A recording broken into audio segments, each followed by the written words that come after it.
Welcome back, Sebastian here. So time for my preview for the 2023 Japanese Grand Prix.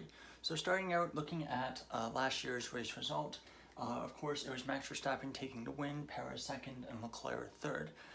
It was a rain delayed start. We had a very lengthy red flag period before the race got going, and of course we had that quite dangerous tractor incident as well, where Pierre Gasly had a very close call with the tractor under the red flag. We got going, and of course Leclerc took a penalty for cutting the chicane very late on, I believe, the last lap, allowing Perez to basically finish ahead of him, giving Verstappen the world championship.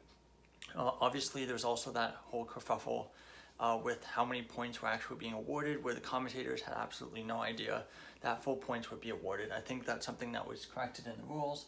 Of course, Verstappen was crowned world champion here last year.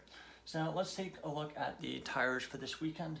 So hard C1, medium C2, and soft C3. So complete opposite of Singapore, the three hardest tires in Pirelli's range. The tires generally do take quite a beating here. Lots of very long, fast corners, which is why you need those harder tires. Taking a look at the schedule for this weekend: Friday, FP1 11:30 local time, FP2 3 p.m. local time. Saturday, FP3 11:30, and then qualifying same time as FP2, 3 p.m. local time. For the main Grand Prix on Sunday, race starts an hour earlier, 2 p.m. local time. And for once, times I can actually watch, and I can actually say it's daytime. No night sessions for me this weekend. For the weather, cloudy on Friday, Saturday sunny with a chance of clouds, and sunny, cloudy with some sun as well. So it doesn't look like it's going to be any rain this weekend, which is a nice change from last year and from quite a few of the races that we've had recently where there's been a lot of rain. Now, just looking at the circuit as a whole, overtaking is generally pretty hard. It reminds me of Spa in some ways, in that drivers really like the track. It's a historic track, but overtaking can be pretty difficult. And even though it's a track that's absolutely amazing to drive in F1 games, or just kind of aesthetically to watch, there generally doesn't tend to be the best racing or overtaking here. Very front limited circuit, a lot of front limited corners. You have the S curves here, lots of front downforce needed there, the Degners as well as the two spoon curves, turn 13s and 14. Let's see, so also quite narrow as well. The best chances to overtake really are turn 1, 2.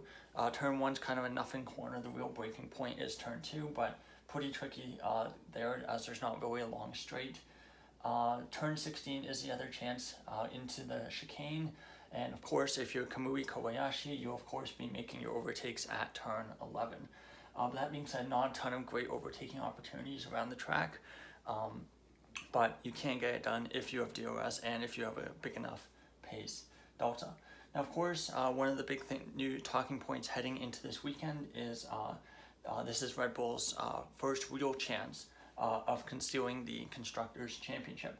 And for that to happen, they need to outscore Mercedes by 1 point, and they need to make sure that Ferrari don't score 24 more points than Red Bull. So I believe that would be quite a lot. That would be like a race win, or second and third, and Red Bull getting like almost no points.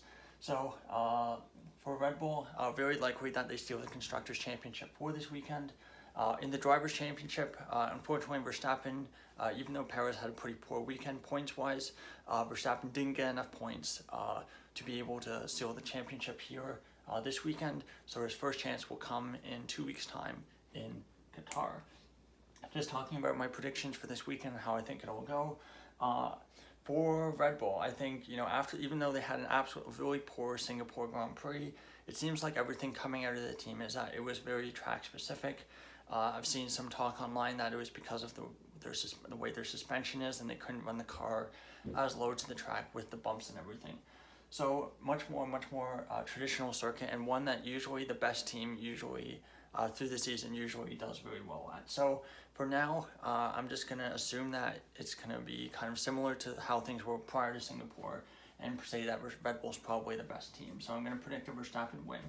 That being said, I do think Mercedes should be pretty good here. They were very good here. They were practically unbeatable for the pretty much every year until 2022. So I do think that there is a good chance that they could be strong here. They've been strong at other tracks with a lot of front end corners. They were quite good in Spain, and they were quite good in Hungary as well. And I think, Red Bull should be pretty strong, so I do think Perez rounds out the podium in third. Ferrari, I think, will struggle a lot. They struggled a lot in Zandvoort with the long corners in Zandvoort, so I think they'll have similar problems here. McLaren, I think that they should do fine through the corners. Race day, I think they'll be in good shape, but I think in qualifying they're going to be a bit lacking in top end speed, as they've talked about all year, and especially down that long straight, back straight through 130R. Aston Martin, I think their pace has been very inconsistent and has been pretty poor the second half of the season, so I don't really think that they're really in contention for a win or the podium. So that's all for my predictions. I think the last piece of news is last night Oscar Piastri was confirmed with a contract extension until 2026. So great news for the kid. He's had a very good rookie season, and it's definitely one that I want to talk about a bit later towards the end of the season. So that's all for my preview for the Japanese Grand Prix. Of course, I'll be back on Saturday and Sunday with my reviews of both qualifying and the race. Thank you so much for watching, and goodbye.